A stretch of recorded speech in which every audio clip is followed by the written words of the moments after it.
I wanted to address this topic with as much compassion and love and understanding as I can, because this is a topic that typically gets joked about or written off easily, and for good reason, because some of it is funny as hell, but a lot of it is not funny, and I actually kind of find it messed up. So I was like, I'm surprised that not a lot of people are actually having a serious conversation about this, because it's a problem. It's a problem. And I don't know that the military is willing to admit that it's a bit of a problem, at least in my opinion. So what I'm talking about today is how the military, and in my experience anyway, the Marine Corps, sort of incentivizes, not even sort of, they downright incentivize and almost push you towards marriage. It's very interesting, and we're gonna do a deep dive here, okay? And I'm gonna speak a lot from my experiences, from my own marriage and divorce. I can speak from a lot of the experiences I've had with friends and witnessing their trials and turbulation and things like that. And we'll kind of get a 360 view of this topic. In this video, we'll specifically be talking more about the Marine Corps. And people who join the Marine Corps, they know that it's going to be a challenge. They're patriotic. They've got, a sense of duty and responsibility to the country. A lot of folks join because there's a plethora of things. There's also benefits about like college and stuff like that. But generally speaking, it's typically a lot of go-getters. It's a lot of people who aspire to do something. It's a call to adventure, and that's amazing. And my hat is absolutely off to any 16, 17, 18-year-old, or up looking to join the Marine Corps, join the military, better themselves, serve a higher purpose. I think it's great. I really do. But that young crowd is especially impressionable, and what I see happen is there's this disenchantment that occurs, because when you're joining the military, you have very limited knowledge typically. If you don't have a family member that was in the military, you only have, YouTube videos or movies or magazines or whatever media you consume to base your assumptions of the Marine Corps off of. And that's very limiting. It really is. I would say 99.9% of the people that reach out to me are talking about boot camp. They're afraid of boot camp. They don't want to fail. They want more information. But the problem with that is that it's very short-sighted. Boot camp is only 3 months long, but your entire enlistment can be anywhere between 4, 5, or 6 years long just for your first term, okay? And oftentimes happens is people just are thinking like, all right, here we go. My call to adventure. It's going to be action-packed, combat-ready, constant deployments. Let's go. And then they get on the inside. They sign that paperwork, and they go to boot camp, and they do all the amazing things that boot camp entails. Don't get me wrong. But they come out on the other side, and they go, oh, wait, what's next? And then they go to their job. And a lot of people don't pay attention to what job they pick. They drink the Kool-Aid, and the recruiter tells them, every Marine is a rifleman. It's like, yeah, that's true. You go to the range once a year. But what are you doing the other 365 days? What are you doing for the 4 years of your enlistment after that? When it's a job that you don't like, that's an easy way to get you in a miserable spot. The job that you pick, it's called an MOS. That is very important. And that is like the first source of unhappiness that I see with young people messaging me either before the Marine Corps or after they join and they're on the inside and they see how everything's working out for them. And of course, everyone, especially the younger crowd, like the 15, 16, 17-year-olds, are always like, they hear the terms getting thrown around like embrace the suck. And embrace the suck is a phenomenal term, and I won't dissect that too much, but people think they know what they're talking about when they're talking about embracing the suck.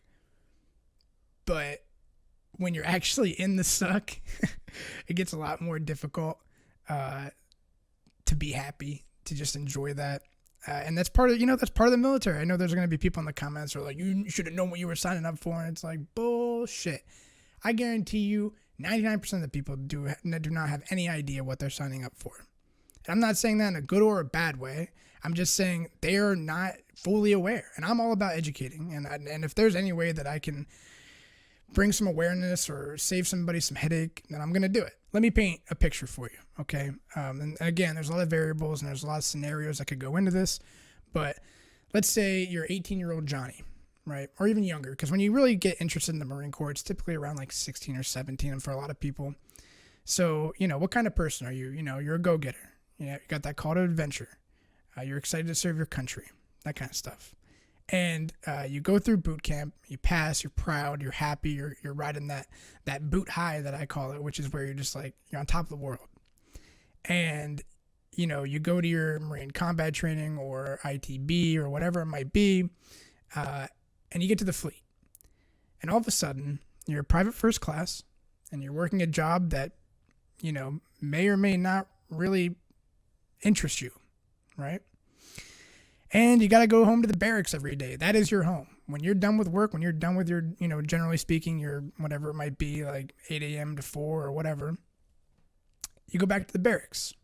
And some people have great barracks. Some Marine Corps barracks are mint. But a lot aren't. A lot aren't great. And I've been in barracks that weren't so great. And, you could be living in a room. If you're lucky, you only have one other roommate. If you're not so lucky, which a lot of people aren't, you could have 3 or 4 roommates living in this confined space. And, oh, by the way, you've got 24-hour barracks duty on the weekend. And, your room has black mold growing in it. And the showers are disgusting. And, all this stuff we can complain about for days and days. You field day twice a week because, your roommates are freaking disgusting. They're freaking 18-year-old kids just like you that were like, oh, I want to join the Marine Corps. And, after boot camp, you're still a slob. I hate to tell you that, but a lot of people are slobs.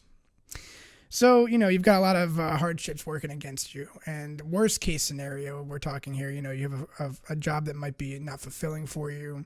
Who knows what other life traumas you're going through in your own personal life. But generally speaking, it's not set up in a way that's going to be super conducive to a really happy life, in my opinion.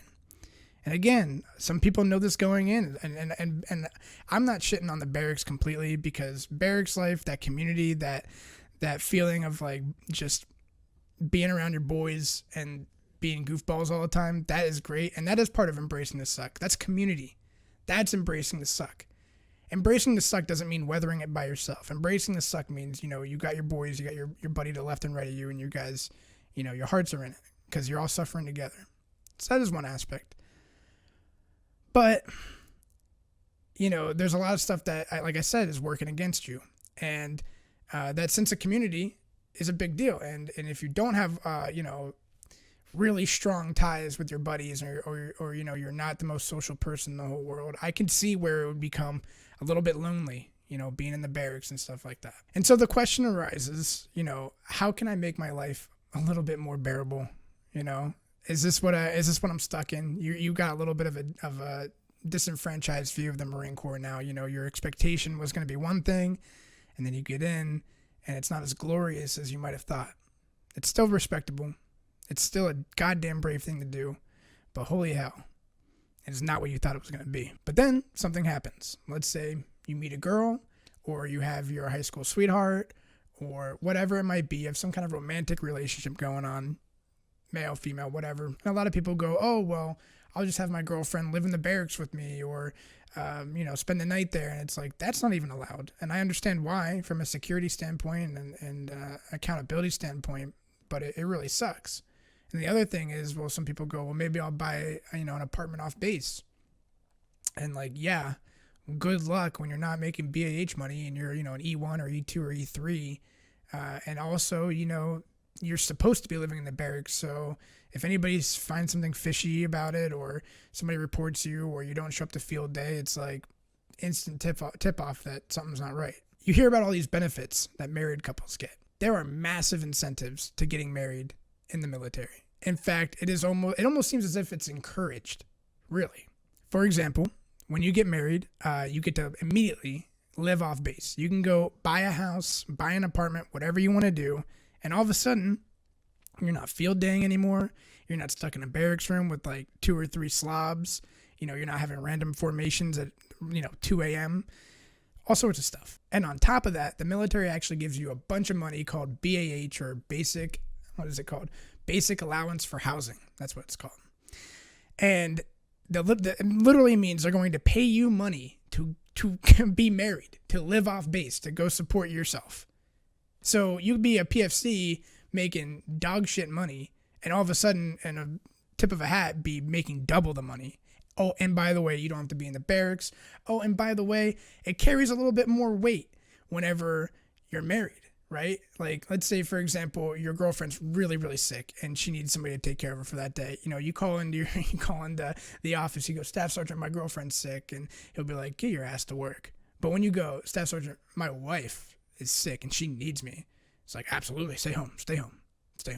There's a certain amount of weight that gets carried with that, and I don't care who you are, you know that's true. And you get tax breaks too. That's another thing, which always baffled me. Like, I thought there was supposed to be a thing of like separation of church and state, yet you get tax breaks for being married. It's weird to me. So at that point, it just looks like there's zero downside, right? Your life will automatically be able to improve. You get to live with the love of your life. You don't have to be in the barracks anymore. You get extra pay. What could go wrong? And so, I mean, that incentive to being married, that incentive of a higher quality of life, that incentive for companionship. And also, I think it's a little bit gross how, you know, it is easy to pick fun at people who, you know, go marry a big old dummy just to get out of the barracks. Like, that is so stupid. And it is a stupid move, but so many people make that move. And it's easy to be, you know, quick with your judgment, but I feel like the harder thing, the more difficult thing to do would be to, you know, look at it with a little bit more compassion and realize that, like, yo, this is a person that joined the military with noble intentions, wanting to do the best that they could. And, you know, they get on the inside of it and they end up finding out that it's not what they thought it was. And then they're just trying to cope. And everyone should be able to have love. Everybody should be able to have companionship, in my opinion. So it's like, why are we shitting on these guys so hard for just trying to make their life a little bit better, you know? So you get married, and I'm sure, you know, life does get better, and, you know, obviously the incentives are there. Like, you can see, like, here's life before being married, and then here's life after being married, and typically it's better, provided you have a good partner, and a lot of people don't. That's why a lot of people are sleight of hand with their, you know, mating selection there, I guess. So and I'm also not shitting on the idea of marriage even while you're in the military. Like, by all means, do what you got to do, or do you. You know, I'm not here to judge anybody, but I am here to educate, and I just want you guys to know that, one, the military absolutely does incentivize you getting married. I'm sure the program exists for the right reasons. I'm sure, you know, that existed way back when to, you know, take care of the dependents, to take care of the children, to take care of the wife while whoever's deployed, and then vice versa. Even today, you know, if a wife is deployed, taking care of the husband while he's back at home, holding down the home. That's where my mind goes for that program. But the rampant abuse of the program, and how, you know, it's not even abuse. I mean, it's truly just people wanting to have connection and be loved, and you know, find an escape from their daily, you know, hell they might be living through, and to deny somebody the ability, you know, to have a companion, it's kind of shitty. But yeah, there's a lot of ways that the military makes a convincing argument to be married, and it's not difficult to see why so many young, impressionable people who are, you know, going through some tough times in their life, especially if you're a low-level PFC or a Lance Corporal or whatever, and you're at the bottom of the totem pole, yikes, you know, for real. And it also doesn't help that the Marine Corps typically keeps Marines in the barracks all the way up to E5, which is the only service that I know of that does that. Like, E5, you can be an old-ass man as an E5 living in the barracks with these kids. So, like, that alone would be convincing for me to get married. I don't know. Like, if I'm a 30-year-old, like, sergeant, I joined a little bit late or something. Yo, man, I don't know. And